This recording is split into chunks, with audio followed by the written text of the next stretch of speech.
ज़रूरी नहीं है कि पढ़ लिख कर हम नौकरी ही ले लें, क्योंकि मोदी जी का मिशन है कि पढ़ाई करके नौकरी ले लेना ही बहुत बड़ा।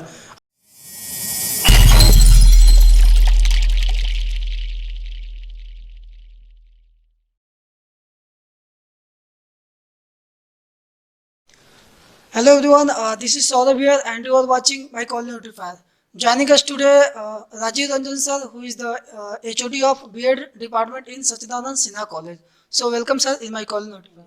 Thank you Saurabh. सर आप B.Ed के HOD हैं सिन्हा कॉलेज में। ऐसे तो B.Ed कोर्स हर कोई जानता है कि टीचर ट्रेनिंग कोर्स होती है, लेकिन यह कोर्स कुल कितने वर्ष की होती है और क्या स्कोप है आगे इस कोर्स को करने के बाद?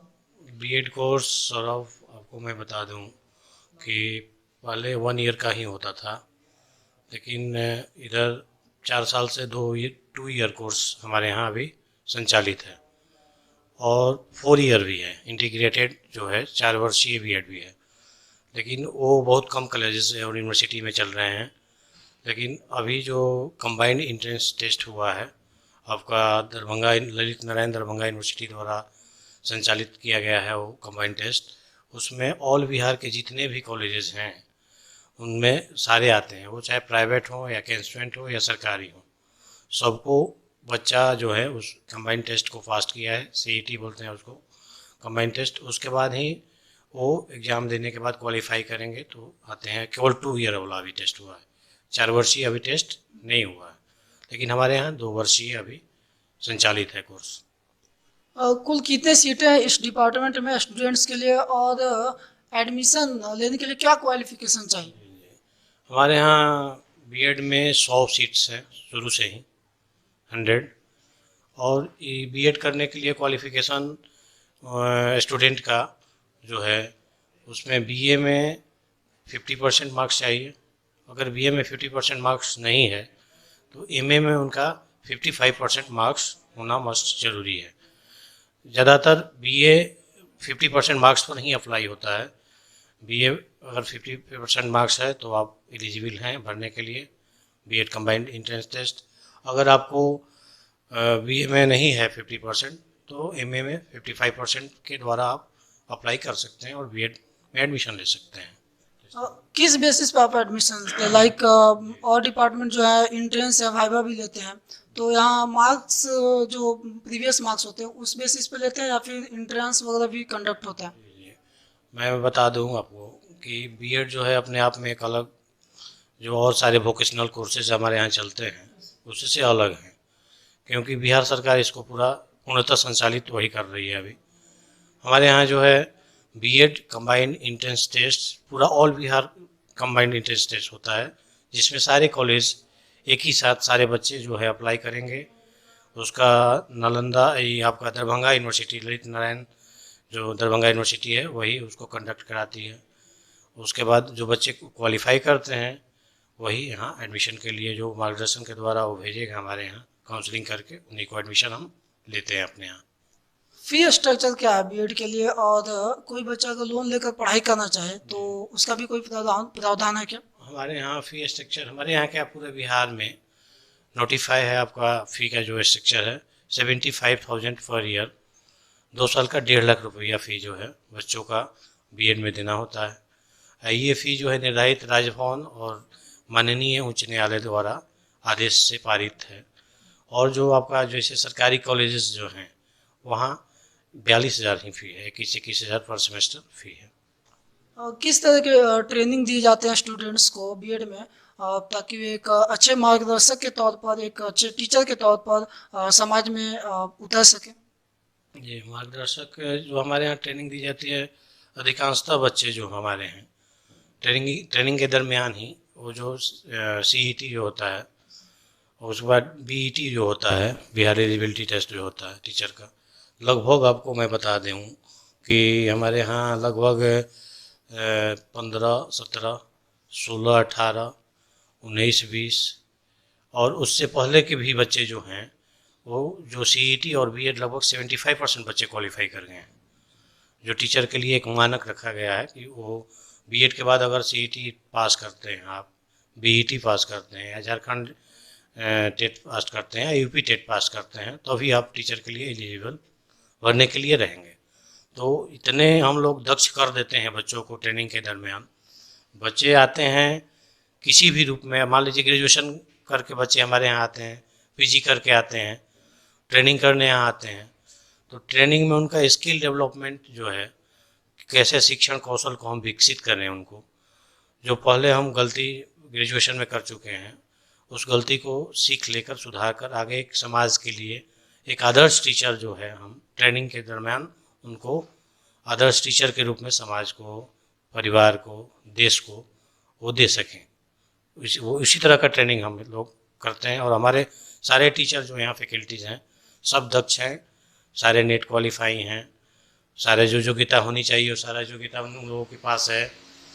और कहीं ट्रेनिंग के दरमियान अगर बच्चा क्लास के बाद भी अगर कुछ समझना चाहता है, जानना चाहता है, तो एक्स्ट्रा उसके लिए अलग से टाइम देकर बच्चों को सारे ट्रेनिंग की जो चीज़ें हैं, स्किल डेवलपमेंट की बातें बताई जाती हैं। बहुत सारे स्टूडेंट जो है वो एमएड के लिए भी जाते हैं बीएड करने के बाद।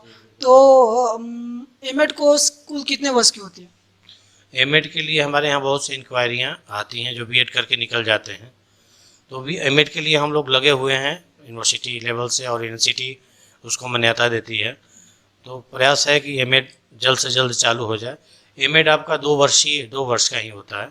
जो ही बीएड क्लियर होगा तभी आप एमएड में एडमिशन आप ले सकते हैं। 2 वर्षीय एमएड होता है। मतलब जो स्टूडेंट जो मतलब पूरे बिहार में कुल कितने बीएड गवर्नमेंट कॉलेजेस हैं और कौन कौन है? जी, पूरे बिहार में गवर्नमेंट कॉलेज तो 8 थे पहले, लेकिन आज के डेट में गवर्नमेंट कॉलेज की संख्या 7 है। जिसमें आपको मैं बता दूं कि दो पटना में है। एक पटना ट्रेनिंग कॉलेज जो दरियापुर में है, एक वीमेंस ट्रेनिंग कॉलेज जो आपका गांधी मैदान के जस्ट बगल में है। उसके बाद जो है सीटीई करके ही जो बिहार सरकार ने डाइट ट्रेनिंग कॉलेज के कैंपस में ही खोला है, वो ऐसे 6 हैं जिसमें एक बंद हो चुके हैं। उसमें आपका एक पटना में है वैसा कॉलेज है, उसके बाद एक मुजफ्फरपुर में है, एक दरभंगा में है, उसके बाद एक समस्तीपुर में है, एक गया में है, एक सहरसा में है। तो ऐसे कॉलेजेस में फ़ी जो है बच्चों को 21,000 पर सेमेस्टर लगता है। और उसमें भी यही जो आपका नालंदा, ये दरभंगा यूनिवर्सिटी, ललित नारायण दरभंगा यूनिवर्सिटी है, उसी के द्वारा कंबाइंड एंट्रेंस टेस्ट में जो बच्चे क्वालिफाई करते हैं उन्हीं का एडमिशन हाईएस्ट कट ऑफ जिनका रहता है वो वहाँ जाते हैं। अच्छा, वो ऐसे स्टूडेंट जो पीजी ना किए हों, क्या वे पीएचडी के लिए जा सकते हैं? जी बिल्कुल नहीं क्योंकि पीजी करने के बाद ही आप पीएचडी कर सकते हैं, उसका एलिजिबिलिटी है। और पीजी करने के बाद आपको नेट का एग्ज़ाम देना होता है। नेट क्वालिफाई कीजिएगा, उसके बाद ही आप पीएचडी के लिए इनरोल होकर कोर्स वर्क कीजिएगा। अगर नेट क्वालिफाई नहीं है तो अलग से अपना यूनिवर्सिटी एक टेस्ट निकालता है, तो पीजी के बाद ही वो अप्लाई करेंगे आप, और उस टेस्ट को क्वालिफाई करेंगे तभी पीएचडी के लिए इनरोलमेंट आपकी होगी। टेट, टीईटी टेट और सीटेट एग्ज़ाम पास करने के बाद क्या स्टूडेंट डायरेक्ट टीचर बन सकते हैं? जी बिल्कुल नहीं, वो एक आपका जो है दक्षता है। सीईटी और बीईटी जो है एक दक्षता है, क्योंकि बीएड करने के बाद, पहले बीएड करने के बाद ही आप टीचर के लिए अप्लाई कहीं कर सकते थे। लेकिन अब न्यू शिक्षा नीति के तहत और उसके पहले भी उसमें बहुत से मार्गदर्शन दिया गया सरकार के द्वारा कि एक एलिजिबिलिटी टेस्ट होना चाहिए। बीएड कर लिए कैंडिडेट जो भी स्टूडेंट, तो वो सीईटी और बीएड टेस्ट जो है बिहार एलिजिबिलिटी टेस्ट क्वालिफाई करेंगे, तभी वो बिहार सरकार की जो वैकेंसी निकलती है केंद्रीय बिहार सरकार में, तो कहिए तो बिहार सरकार में उसी के आधार पर ही बहाली हो जाता है। जैसे आपका नियोजन चल रहा है अभी, तो जो बीएड किए हुए हैं, सीईटी किए हुए हैं, बीईटी किए हुए हैं, उनका cut off marks graduation, BEd और सीईटी के मार्क्स पर ही बनाकर एक नियोजन इकाई द्वारा उनको बहाल कर दिया जाता है टीचर में। लेकिन ये जो नियम है आपका केंद्रीय विद्यालय में, नवोदय विद्यालय में और सैनिक स्कूल में, ये सबों में लागू नहीं है। चाहे और बिहार में ही अभी आप आज देखे होंगे कि एक न्यूज़ आया है, सरकार द्वारा कैबिनेट से पास हुआ है, जिसमें 40,000 शिक्षकों की बहाली होगी। तो जो है पद को क्रिएट किया गया है और उसका एग्ज़ाम होगा। तो एग्ज़ाम वही देंगे जो बीएड और सीईटी या बीईटी क्वालिफाई हैं, वही वो उनका मानक है, न कि उस डायरेक्ट टीचर बहाल वो करने के बाद हो सकते हैं, ऐसा नहीं है। आप भी स्टूडेंट रहे होंगे बीएड के और आपका भी कॉलेज लाइफ रहा होगा, आपकी एकेडमिक जर्नी क्या रही है? मेरा एकेडमिक जर्नी शुरू से ही बहुत अच्छा रहा और मैं जब स्टूडेंट रहा तो हमारा लगता है कि 3 या 4 यूनिवर्सिटी में हमने अपना पढ़ाई किया। पहला वीर कुंवर सिंह यूनिवर्सिटी जो हमारा अपना ज़िले का यूनिवर्सिटी है, जहाँ से हमने पढ़ाई की, ग्रेजुएशन वहीं से किया हमने। उसके बाद पटना यूनिवर्सिटी से भी हमने पीएचडी का जो है अपना क्लियर किया वहाँ से। फिर मगध यूनिवर्सिटी से भी हमने कोर्स किए, एमएड किए, बीएड किए। Saint Xavier's college of education से हमारा एमएड हुआ। फिर यूजीसी नेट किए, उसके बाद पीएचडी किए पटना यूनिवर्सिटी से। एकेडमी देखिए, अब एक टीचर को ऐसा होना चाहिए, आजीवन उनको अध्ययन रत्न होना ही चाहिए, क्योंकि आप एक शिक्षक हैं तो आप हमेशा अपने को पढ़ने में और बच्चों को शिक्षा देने में अगर लगाते हैं तो एक सफल और कुशल शिक्षक बन सकते हैं और आपका भी इम्प्रूवमेंट होते रहेगा। जो ही आप हम पढ़ाना छोड़ देते हैं तो उसी दिन से हमारा जो है विकास वहीं रुक जाएगा और हम नीचे डाउन होते जाएंगे और एजुकेशन की क्वालिटी दिन प्रतिदिन गिरते जाएगी। जो आज देखने को मिल रहा है हम लोगों को, ये होना नहीं चाहिए। एक माहौल ऐसा होना चाहिए, हमारे कैंपस में ऐसा माहौल नहीं है। हमारे यहाँ हर एक विषय की पढ़ाई, हर एक ऐसे प्राचार्य आए हुए हैं कि पढ़ाई पर फोकस, हमारे प्राचार्य भी क्लास लेते हैं, वो इंग्लिश से हैं और इंग्लिश के क्लास लेते हैं हमारे प्राचार्य भी, और सारे फैकल्टी और सारे हेड्स को बुलाकर मीटिंग करते हैं, उसमें बताते हैं अपने मार्गदर्शन से भी कि पढ़ाई में कहीं कोई समझौता नहीं होनी चाहिए। बच्चे फ़ी दे रहे हैं, बच्चे मेहनत करके आगे अच्छा कर जाएं, ये हम लोगों का पूरा प्राचार्य के मार्गदर्शन में गाइडलाइन है कि बच्चों को अच्छा से अच्छा हम लोग फ्यूचर दे सकें, अच्छा से अच्छा इंसान बना सकें, अच्छा से अच्छा समाज सेवा करने के लिए या परिवार चलाने के लिए या कहीं भी आप स्टैंड हो जाएं। ये ज़रूरी नहीं है कि पढ़ लिख कर हम नौकरी ही ले लें, क्योंकि मोदी जी का मिशन है कि पढ़ाई करके नौकरी ले लेना ही बहुत बड़ा। नौकरी कितने % लोगों को मिलता है? सेल्फ अपने को एक आपका कार्य का रूप ऐसा दीजिए, अपना एक ऐसा फैक्ट्री के रूप में चालू कीजिए कोई भी कार्य जिसमें लोगों को आप एम्प्लॉय बनाइए। आप कहीं एम्प्लॉय बनने के लिए ललायत न रहिए। वैसे शिक्षा बच्चों को देना चाहिए जो वोकेशनल कोर्स में चल रहे हैं। Really, sir, I agree with you because students should be self-reliant in all fields. So, as a last comment, आप क्या कहना चाहेंगे अपने स्टूडेंट के को जो यहाँ पर एडमिशन ले चुके हैं and those want to take admission here? हमारे यहाँ जो भी बच्चे एडमिशन लेते हैं उनको मैं शुरू में इंडक्शन क्लासेस जब हम स्टार्ट करते हैं तो उसी में हम बच्चों को हमेशा प्रोत्साहित करते हैं कि आप लोगों ने जो गलतियाँ पहले कर चुके हैं, ग्रेजुएशन में, पीजी में, इंटर में आप क्लास नहीं किए या किए, आप ट्रेनिंग के दरमियान वो गलती न करें, क्योंकि स्किल डेवलपमेंट की बात है और स्किल डेवलप तभी होगा जब आप ट्रेनिंग जो आप कर रहे हैं, बीएड कर रहे हैं, तो आप कंटिन्यू क्लास करेंगे, क्योंकि जब क्लास करेंगे ही तभी आपको सारे स्किल्स, कैसे आप कौन से विधि से, कौन से शिक्षण विधि से किस विषय को कैसे पढ़ाना है, जिससे बच्चों को एक सटीक रूप से उनके दिमाग में वो पॉइंट टू द पॉइंट चला जाए। नहीं पढ़ने वाले बच्चों को कैसे हम पढ़ाएंगे, एक बहुत बड़ा चैलेंज है। बच्चा पढ़ने के लिए तो हमारे यहाँ बहुत आते हैं। आप हर एक क्लास में देखिएगा कि 25% बच्चे ऐसे होते हैं कि जो क्लास में प्रेजेंट हैं, लेकिन फिजिकली तो प्रेजेंट हैं, लेकिन साइकोलॉजिकली उनका माइंड कहीं और है। वो पारिवारिक स्थिति हो या आर्थिक स्थिति हो, जो भी हो रहा हो, लेकिन जब आप पढ़ाई के लिए आते हैं तो कंसंट्रेट यहीं करना है। और ये बच्चों को हम हमेशा अपने बच्चों को ट्रेनिंग के दरमियान या एडमिशन के दरमियान काउंसलिंग करते रहते हैं और हर एक महीने में एक बार काउंसलिंग करते हैं। काउंसलर भी हमारे यहाँ हैं कि कोई बच्चा किसी परेशानी से ग्रसित है तो वो परेशानी पढ़ाई में कहीं बाधा उत्पन्न न करे। और एक चीज़ और आपको अच्छा लगेगा कि हमारे जो भी बच्चे बीएड के हैं वो सारे ड्रेस में आते हैं और प्लस उनका हर एक एक्टिविटीज़ पर मार्किंग है हमारे यहाँ कि आपका अनुशासन कॉलेज कैंपस में इन करने के बाद किस तरह का रहा, शिक्षकों के साथ, स्टूडेंट के साथ और जो कर्मी हैं उनके साथ। तो शिक्षा ग्रहण कर लेना, किताबी कीड़ा बन जाना बहुत बड़ा चीज़ नहीं है। आप एक आदर्श और एक जो है समाज में आप गिरावट देख रहे हैं। समाज में बहुत से पहले जो है हम लोगों का परिवार पूरा समूह में रहा करता था, लेकिन आज सारा खंडित होते जा रहे हैं हम लोग, एकल फैमिली होते जा रहे हैं।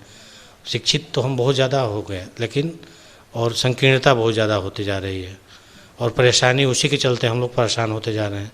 तो हम अपने बच्चे को ट्रेनिंग के दरमियान ये भी बताते हैं कि फोकस आप उस पर भी कीजिए कि एकल परिवार न रहकर एक माने जो एकल परिवार न रहे, जॉइंट फैमिली का प्रचलन ज़्यादा रहे। उसमें परेशानियाँ कम आएंगी आपके पास। अगर एकल परिवार में है तो परेशानियाँ ही परेशानियाँ हैं, वो चाहे आपका एजुकेशन का मामला हो या मेडिकल का मामला रहा हो। अगर मान लीजिए परिवार में 10 लोग हैं तो सपोर्ट अगर कहीं करना है एजुकेशन में, आपको पेमेंट फ़ी ही देना है, तो अगर आप रिक्वेस्ट करेंगे तो 10 लोग में 5 लोग अगर अर्न करने वाले हैं तो कोऑपरेट करके आपको आसानी से वो निदान निकाल सकते हैं। जो ही हम एकल हो जाएंगे तो अगर नहीं मिलता है कहीं से, हमारे यहाँ बच्चे आते हैं एडमिशन के दरमियान 1.5 लाख फ़ी बहुत ज़्यादा होता है बीएड के लिए। अब सरकार का ये कैसा नियम है, जैसे कैंसुएंट कॉलेज तो ऑलरेडी आपका अंगीभूति का ही है, इसमें सरकार को चाहिए कि ऐड देना चाहिए और बच्चों को फ़ी जो है कम कर देना चाहिए। ऐसे ऐसे बच्चे आते हैं जो कोचिंग चलाकर और कहीं कहीं से पैसा किस्त पर लेकर और फ़ी जमा करते हैं। तो इसके लिए मैं एक बात आपके माध्यम से बताना चाहूँगा कि सरकार इस पर पहल करे कि कम से कम जो भी कैंसुएंट कॉलेज, मगध यूनिवर्सिटी के अंदर 4 कॉलेजेस हैं, एक एम कॉलेज गया, एक गया कॉलेज गया, एक मगध यूनिवर्सिटी, एक सच्चिदानंद सिन्हा अपना कॉलेज, तो इनमें और ऐसे 27 कॉलेजेस हैं बिहार में। तो ऐसे कॉलेजेस में अगर फ़ी जो है सरकार कम करके ऐड अगर चालू कर देता है, क्योंकि ये सेल्फ फाइनेंसिंग में है। फ़ी जो है पहले आपका 60,000 था 1 साल का, लेकिन जब दो वर्षीय हुआ तो 1 लाख हुआ। 1 लाख हुआ तो कोर्ट में चले गए प्राइवेट कॉलेज वाले, जो बीएड कॉलेजेस वाले हैं। तो उसमें माननीय उच्च न्यायालय के फैसला आया कि जब सेल्फ फाइनेंसिंग कोर्स चलाना है तो कम से कम 1.5 लाख फ़ी लीजिएगा, तभी आप 15 टीचर रखना है आपको तो उनका सैलरी दे पाइएगा, नॉन टीचिंग रखना है उसका सैलरी दे पाइएगा। तो एक मानक के अनुसार हो सेंट जेवियर्स का फ़ी स्ट्रक्चर उठाकर उसको डिसीजन दे दिए कि इतना 1.5 लाख रुपया फ़ी बच्चों से आपको 75 हज़ार रुपया लेना है। लेकिन हमको एक टीचर होने के नाते, एक हेड होने के नाते, और जो भी प्रॉब्लम हमारे पास एडमिशन के समय आता है, अच्छे अच्छे स्कॉलर स्टूडेंट वंचित रह जाते हैं केवल पैसा के अभाव में। और ऐसा सरकार ने कोई नीति नहीं अभी तक बनाई है बीएड के लिए कि जो बच्चों को तुरंत जो ही एडमिशन लें उनका कहीं से बैंक द्वारा उनको एजुकेशनल लोन कर दे। ये भी होना चाहिए। बहुत अगर कहीं आपका संपर्क अच्छा है तभी एजुकेशनल लोन मिल पाता है। स्कॉलरशिप मिलता है, पहले जो था जो फी था उसका 100% मिल जाता था, लेकिन वो अब नहीं मिल पा रहा है, उसमें 20% 30% कैटेगरी वाइज मिल रहा है। तो ये परेशानियां हैं बच्चों के साथ। रियली सर, हमने भी देखा है कि बहुत सारे स्टूडेंट्स अब बीएड के फील्ड में काफ़ी आगे बढ़ चढ़ कर आ रहे हैं, और प्रॉब्लम क्या है कि फ़ी ज़्यादा होने की वजह से वे लोन लेकर या फिर किसी तरह से अरेंजमेंट करके और एक कोर्स को परस्यू करते हैं, क्योंकि बहुत सारे वैकेंसीज टीचर के लिए आ रहे हैं, तो इनमें अपना अपेक्षाएं भी देखते हैं। So thank you very much sir for your time और हमारे साथ बात करने के लिए और हमारे सभी प्रश्नों का उत्तर देने के लिए। So thank you very much for watching this interview. I hope कि सर के माध्यम से आपको बीएड से रिलेटेड काफ़ी जानकारी प्राप्त हुई होगी और सिन्हा कॉलेज में क्या फ़ी स्ट्रक्चर है और इसके क्या कैरियर हैं आपको सर के माध्यम से प्राप्त हुई होगी। सो बने रहिए माई कॉल नोटिफाई के साथ। See you in next interview. Thank you.